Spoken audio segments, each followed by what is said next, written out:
which is 2 to 3 weeks ago. Yeah, it sounds like there's a lot of waiting that you do for things that you were promised, hey? Yeah. Sarah, Yeah. Mm-hmm. I just want to introduce two other people here. Yes, absolutely. Welcome. Whitney? Or just your chair. Yeah, no, you have this one. Okay. And this is Gary. Hello. Hi, Gary. I'm Sarah. Gary and Sarah? Walter, two of our elders. Amos and Brittany, who are probably some of our longest residents that have stayed here. Hi, guys. Amos, did you want to chat a bit about why you're just tell us about who you are and what you do here at the park, and then maybe we'll go to Brittany. Davis, I came here in February, so I got offered a tent because I got red zone from my building when I got arrested. And I came down here and then I started helping out here and there, and then a lot of people like the decisions I made because I helped out mediate a couple things. And so now Fiona asked me to represent the camp, so I represent Crab Parks. So I make a lot of good decisions and sometimes.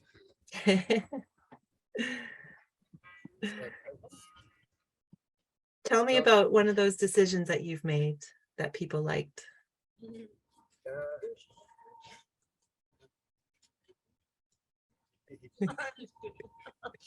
I know I'm putting you on the spot here.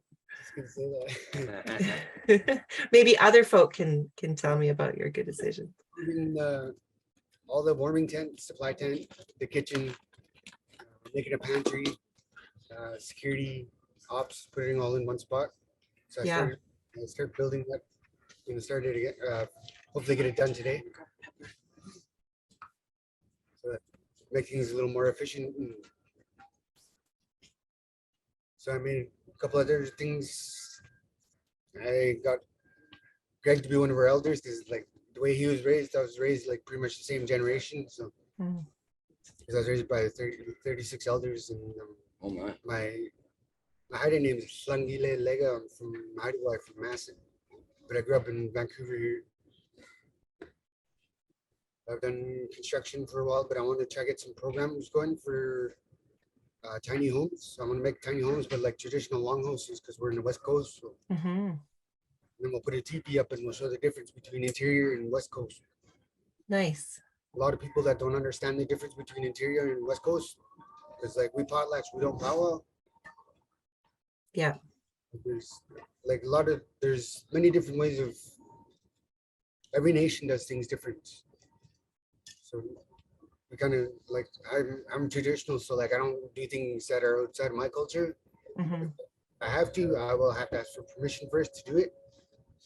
That's how it's supposed to be because it's proper. Like I'm gonna do those as tiny homes, but I want to do it like an apprenticeship program because there's only like a handful of us that know how to make traditional longhouses on the West Coast. And this one, so I'd rather start teaching now while I'm young. Teach all the younger guys because they'll look at me because I look like around their age, so they'll listen to me a little more.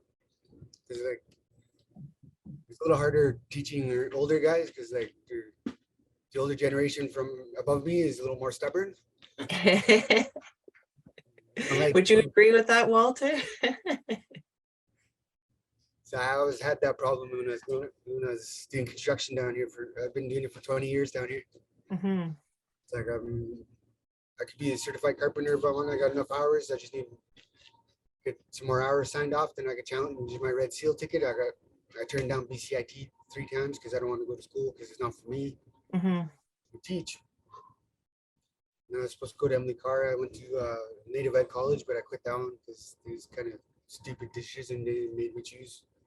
For a Native college to ask me to choose for my kids to go to school or me, like obviously I'll drop out.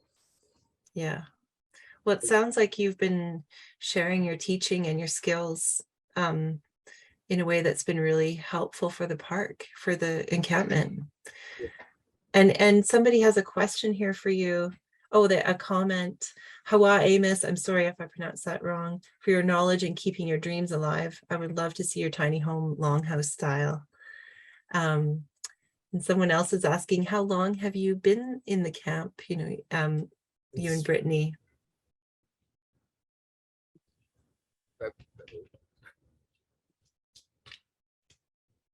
Sorry, I maybe missed that. Did you want to share how long you've been there? February. Okay, Been going on 9 months now. 9 months. Yeah. So you've been through one winter there already, hey? I know we got here before spring. Yeah, Okay. Yeah. All right. Thank you, Amos. I want to come back to you because there's some more questions, and lots of people are like, yes, we want to see these housing designs and are very grateful that you're there. Walter, can you remind me of the fellow who's on your right or on your left? Gary, Gary. that's Stick around, Amos. We'd love to chat with you a little more, but you. I just want to introduce Gary here. oh, yeah. Hello. Hi, Gary. What you want to know? My bad. We're mostly German background, and I'm only second generation born Canadian. So we don't have our people were displaced by the First World War. The Germans were kicked out of a place called Bukovina. I have some ideas that I learned the old ways from my grandparents that were literally came over on a boat. One came from Bukovina in northern Austria, the other one came from Frankfurt.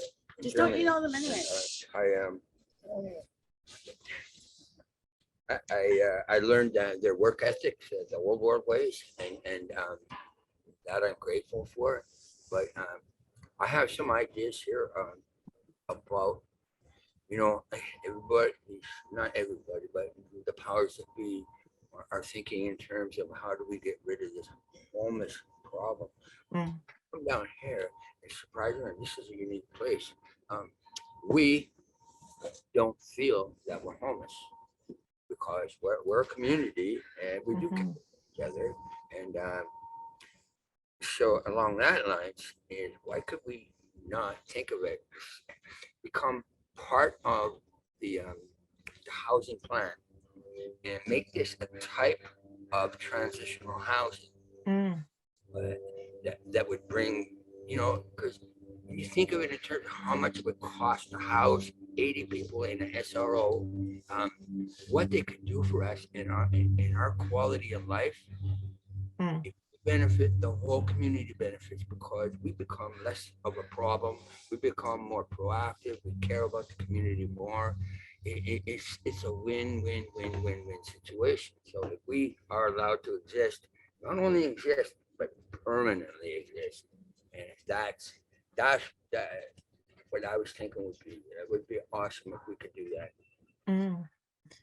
Yeah, I mean, you're there, you do exist. You know, you are, as we can see even just in the bits of conversation, you're creating community, you're working together, you have ideas, despite your differences in styles and approaches, you figured out how to make a home together. Yes, and we look out for each other, and I think this unique situation can be so much better. Not that it's crappy right now, but it could just improve because it's the legacy. What I'm speaking about, we got to think not just of here and now in our own selves. We have an opportunity to be the people that 20, 30, 40, 50 years from now, they're going to say, people are going to say, wow, look what those guys did for us. We have an opportunity to do that, to be those people. So yeah. And it's not just a pipe dream or talking a bunch of baloney, but it's a real, because we are obviously in a unique situation. We have the opportunity, I think, to do that. We need the will to carry it out, though. Thank you, Gary. Thank you. I really appreciate that. And I really like how you said, you know, we don't think of ourselves as homeless. You've made a place for yourself. That's a big shift. You know, it's probably difficult to keep being labeled like that all the time. Hey. I feel better here than I did at my so-called SRO. I feel safer. I feel more comfortable. I'm around a lot of people. You know, not every, we get issues and stuff like that, but all in all, Hmm. we're okay. Yeah. Thank you, Gary. You're welcome. Um, is there any other folk around who would like to join us? Hello. Got two more. Did you speak? Great. Oh, we have Brittany, and then we were just joined by Jake as well. So I think Hi, Jake. this is Jake, and then this is Brittany over here. Hi, Brittany. So I'm Brittany. I came here in February with my partner. Well, shortly after my partner came here. I kind of hid in the tent for like 3 months before I did anything because I didn't want to. I don't know. I just didn't want to bug anybody or know anybody. And then, was it February, March, April, May, June, July? Like 5 months later, I ended up finding out I was pregnant. And then I started helping out in the kitchen and around, like I help out with ops too. I like going to these like stuff like this and doing the programs that the park does because like there's a lot of good stuff that comes to the park, but nobody ever talks about it, or you never really hear about it. It's always a bad thing, which I don't like. Yeah, the media talks about the negative, right? Whereas there's lots of stuff happening. Yeah. Do you want to tell me about what some of those programs are that you really like or that you participate in? The ops programming. Yeah. Yeah, what's ops programming? I want to know. The sweet degree. There's one today actually. But so far everyone that I went to is different. So, Cool. like, class is different. So I don't know what we're gonna be doing today, but last time it was like CPR. ABCs of So it's like skill building, sharing resources, that kind of thing. Yeah, things to help each other. Yeah, that's good. yeah, I also work I also work at the campus, the ops. All right. I like it. So Brittany, actually, this is a question which I'm going to ask all of you. But what is it that you want people to know? Because right now on the line, there's about 40 people who work in homelessness all across the province that are listening in today. What is it you want them to know about life in an encampment and what could be different or better, or how can people who are helping help you? What could be done differently? So judgmental or coming here with harsh ideas of how they think it should be changed. Mm-hmm. Because they don't have to live here. Yeah. And I think we should be able to be the ones to change it, not them. It's honestly a great place. People just need to get with it. Like, understand that these are all good people. And Brittany's really good. Amos here. And fucking all of us are good people. It's just like, you know, like, this was actually the one place, like, when coming here from Ontario, like, me and my lady actually felt like made a home. Like, you know what I mean? Mm-hmm. We had shit. We had everything that we ever wanted, and kind of like in a sense we could go and do normal people things just because of people like Brittany, you know, there's Amos and stuff like their involvement and like, you know, just the involvement of yourself at those times too, to like make it a community. You know, really put the unity in community. You know, it's not really a word unless you got that. And, like, that's one thing people have in this area. Still fractured like society, but it was like we got it moderatively, you know, better than most, I'd say. Like, you know, like pretty cool, but like work and stuff.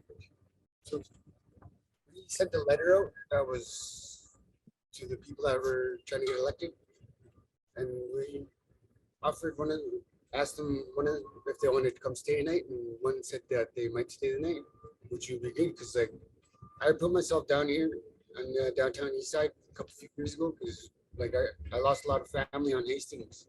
Mm-hmm. Heroin, like it used to take me a long time to walk like 2 blocks, but now I could walk through not see any family. It's kind of weird. Like, you can't really help people unless you put their shoes on and go through what they had to go through. And you understand how to help them a little better.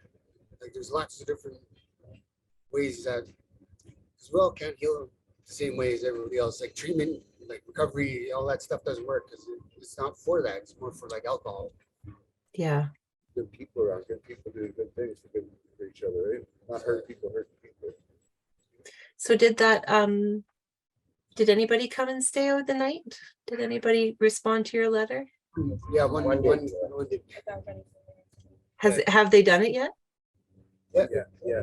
How was it? How was that for you guys, having someone new in your camp who, I mean, that's pretty brave of you to invite someone in who could be judgmental, but you're making space for them as you make space for everybody, right?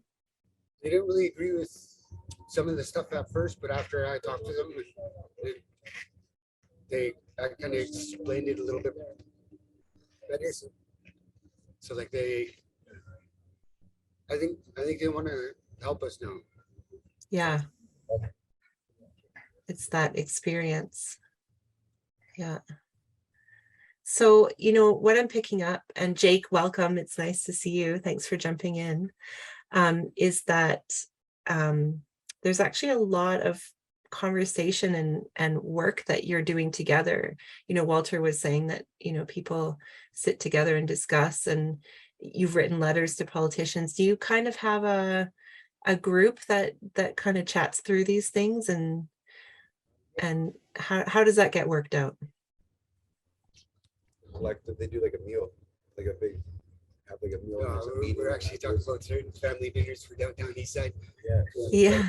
I'm pushing for that family stuff back, come back like how it used to be. Because a long time ago, it used to be like one big family down here. Mm-hmm. Not that anymore. Like it's getting pretty crazy and chaotic because like there was a lot of rules we had to follow back in the day. Yeah. There was certain things we had to follow. We couldn't do a lot of things, but now like all that's gone now. So it's like the downtown East Side culture is gone. Yeah. Jake, you were gonna, oh, sorry, Amos. I didn't mean to interrupt you there. Go ahead, finish what you were gonna say.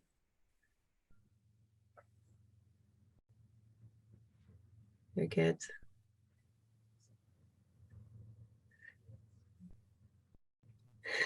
So, how are you guys feeling about what's going on in the camp right now? Are you feeling pressure? Are you feeling like it's safe? Are you feeling like you have a place to be for a while? Talk to me about what it's like to be in the camp with all these, media and everybody looking at you from the outside. How are you feeling right now? The media part's easy. It gets pretty crazy down here sometimes, but pretty crazy incident like freaking happen. So like a lot of people are still shook from that. But Yeah. as we keep like the place safe, right? Like that's a part of the unity thing, right? Like it was myself, I'm just like we make sure that if there's anything like that, like you just stop, right? Like it's not even a matter of like people would look at it as like a security thing, but it's not. It's just like good people making sure that we're all good. Like, you know what I mean? Like there's nothing that needs to go that far. When it goes that far, it's screwed up. That shit could be safe for the block kind of deal down here. It's kind of not something that we normally have. It's not custom, right? Yeah. A lot too. It's really great. Like, you know, it kind of encourages a few people, like, are the hard asses of it, but like straight up, like we like make sure like stuff like that doesn't happen much. It's like for what's happening all around, this place is really like really peaceful with the work they've done and shit. I have to say, like there's a lot of work since it first started on the hill and shit. Now we're over there. Yes. It's great. Yeah, it's different, but like you're saying, like way different. Yeah. So like I wanted to run it like a village, like how villages used to be run a long time ago. Mm-hmm. All work together and stuff like that. We all have our certain roles, but then like we're all not hungry. Like we're all working together, so we all work better when we work together, right? Yeah, absolutely. Put all our stuff on the table, and then that helps with another thing too. Is like from everybody stealing. from each other. Like if you put it all in one spot and say it's all of ours, nobody wants to steal anymore because you take the game of stealing it out of the way. Yeah, that's right. Then they don't really want to steal it. Like you go put it Yeah. have it. Like it's the joy of stealing or the thrill of stealing it.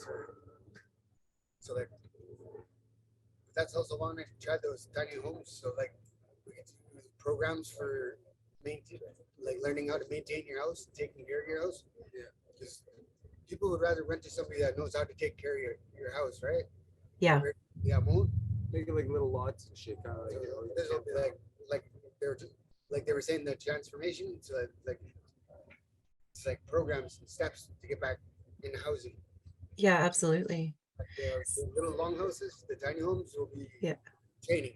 yeah, like you can't expect like most people.